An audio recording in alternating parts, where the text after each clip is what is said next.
This is the activity in the morning lab of July 12th. And using your own dimensions, you should be making a wheel that follows a path, this red path, uh, which is completely curved. Now, I did this problem in class, except that the beginning part of this path was actually a straight line.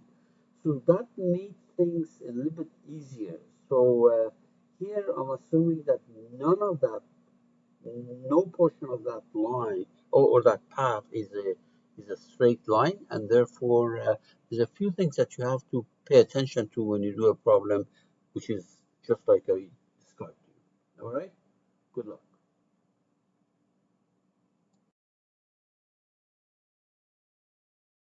Immediately save it.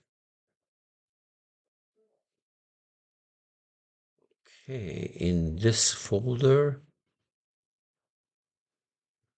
let me make the base first, or the ground. So I'm going to switch to assembly design and insert a new part in there, and I'm going to call this thing ground.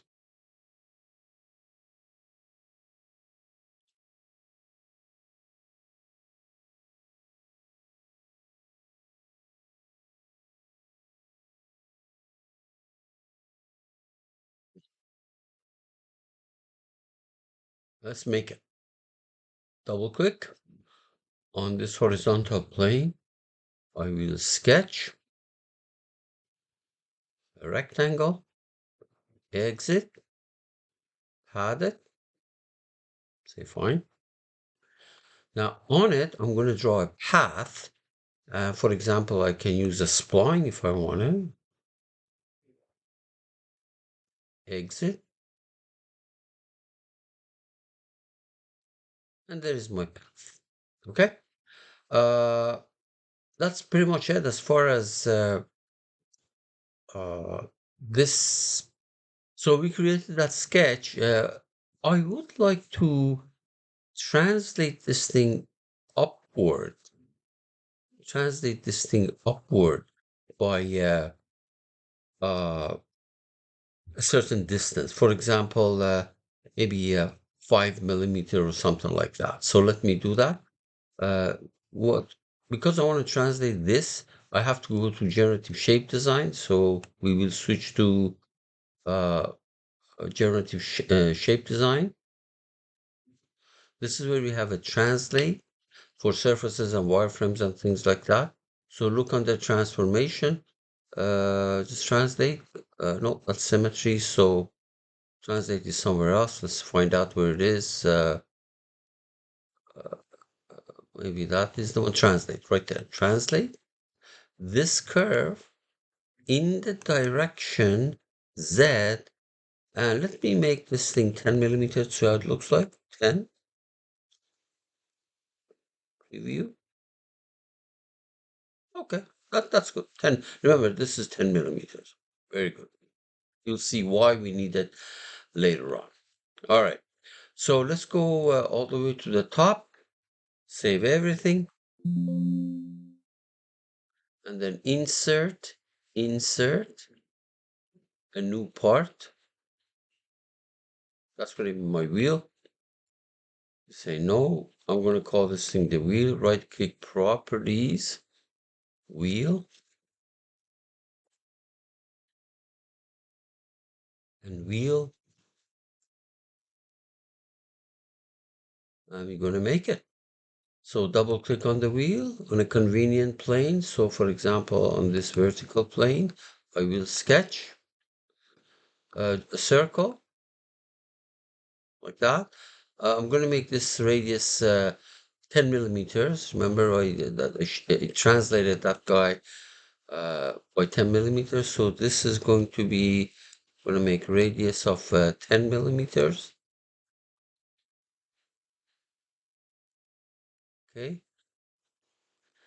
And just so that I can see the rolling motion, I'm going to make a little indentation here so that later on when I make this thing move, I can see it actually roll. Exit, and where are we here? Padded. Now, pad, of course, is not here, so you have to go to part design, and then we pad it. I'll make this thing maybe 5 mm. This is how my wheel is going to look like. Okay, and I'm going to create a point right at the center of this. You'll see why later on. So while I'm in this wheel, I'm going to make a point. The method that I use is called the circle of the center of the circle right there. All right, couple of things. First of all, I want to bring this thing down and put it over there. Okay, so we have to go to the assembly, save everything. All right, and then I'm going to say, okay, let's fix the ground. I'm going to fix the ground. The ground is fixed. Okay, and then I'm going to say contact between this face and that face. And if internal doesn't work, we make it external. I'm sure we will have to make it external. Update. You can see that if it was internal, it'll go through it. Now I want to put this point coincident with this. Okay, so we're going to make a coincidence between this point and that point. Okay, very good. Now, that point stays on this curve, no doubt about it. But this circle must roll on that, but it has to be tangent to it. The question is, how do I make it tangent? There are many ways of doing it. Here's the way I'm going to make it. So first of all, I save everything. I'm going to go to uh, uh, the base. I'm going to go to the base or the ground. A couple of things I'm going to do. Number one, I'm going to make a line in this direction vertically up. Okay, so I'm going to make a line, point and direction. The point starts here. You'll see why I need that in a minute. And direction upward, but it doesn't really matter how much. Okay, so whatever that thing is, so that's really irrelevant. But just so that you can see better, I'll make it 30. So I created a line that is basically perpendicular to the surface. Then I'm going to make a plane. This is all happening in the ground. I'm going to make a plane perpendicular to that curve.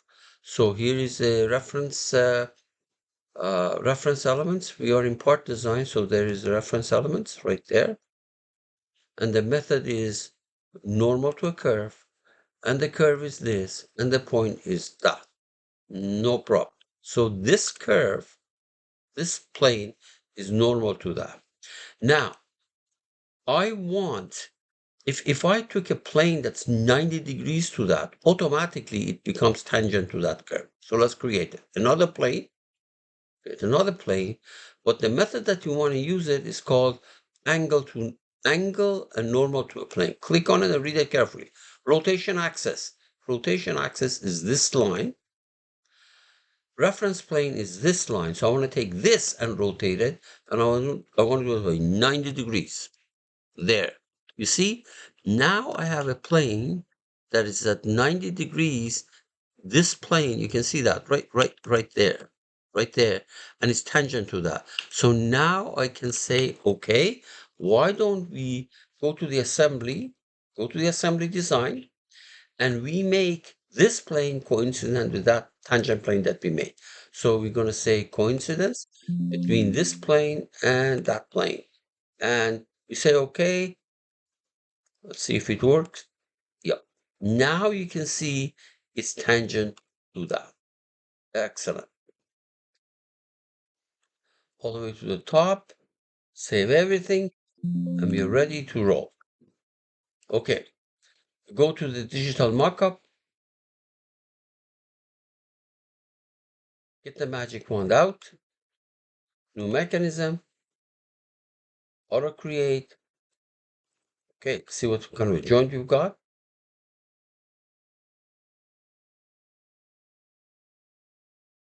Well, we have a revolute and we don't want it. I'm going to delete this. I'm going to delete this joint. Don't delete the children, just delete the joint. I got that joint because of the constraints that I had, but I have to make my constraints myself. So this wheel is supposed to roll on them. Okay, so here is a roll curve joint. Curve 1 is here. Curve 2 is this outside circle. You're supposed to roll on that. Good. And this point, which belongs, by the way, to that wheel, must stay on this curve. So point curve joint, the curve is this translated curve, and the point is the one that I just created here as in the wheel. So I can take it from there. And I say, okay, degree of freedom 1. And I can make this point curve joint length driven. Notice that here the total length of that is 202. Mechanism can be simulated. Can I do it? Let's find out. So let's do that manually, no physics here. Can we make basically a cartoon? Yep, you can see that. You see? Very good. Okay. And yeah, that takes care of this uh, activity. And notice that the steps are identical to what I did in the class when I drew a line. Identical. All right, folks. Good luck.